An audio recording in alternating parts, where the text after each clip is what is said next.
সামান্য আলু দিয়েও যে এত মজার প্যানকেক তৈরি করা যায় সেটা এই রেসিপি ট্রাই না করলে আপনারা বুঝতেই পারবেন না। চলুন শুরু করা যাক।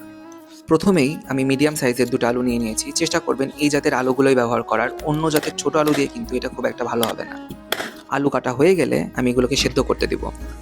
আলু সেদ্ধ হলে ঠান্ডা করে একটি পাত্রে আমি নিয়ে নিচ্ছি। তারপরে হাতের সাহায্যে খুব ভালোভাবে ম্যাশ করে নিচ্ছি। আলু ম্যাশ হয়ে গেলে এটাতে স্বাদমতো গোলমরিচ আর স্বাদমতো লবণ দিব। আর বাইন্ডিংয়ের জন্য দিচ্ছি আটা। আপনারা এখানে ময়দার ব্যবহারও করতে পারেন। আর ফ্যাট হিসেবে আমি দিচ্ছি বাটার। চেষ্টা করবেন বাটারই ব্যবহার করতে। তারপরে সবকিছুকে একত্রে খুব ভালোভাবে মিশিয়ে এরকম মিডিয়াম কনসিস্টেন্সির একটা ডো বানিয়ে নিব।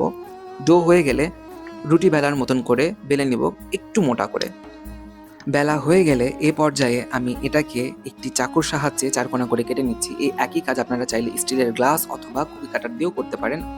আপনারা আপনাদের ইচ্ছা মতো শেপে এটাকে কেটে নিন, কোনো সমস্যা নেই। এখন প্যান গরম করে এটাতে আমি বাটার গ্রিস করে নিচ্ছি। আপনারা চাইলে তেলের ব্যবহারও করতে পারেন, কোনো সমস্যা নেই। এখন কেটে রাখা আলুর লেচিগুলোকে এপিট ওপিট করে গোল্ডেন ব্রাউন করে ভেজে নিলেই তৈরি হয়ে যাবে আমাদের মজাদার আলুর প্যানকেক। এখন পরিবেশন করুন আর এনজয় করুন। আমি যদি বানাতে পারি তাহলে আপনারাও ডেফিনেটলি বানাতে পারবেন। Do try this at home.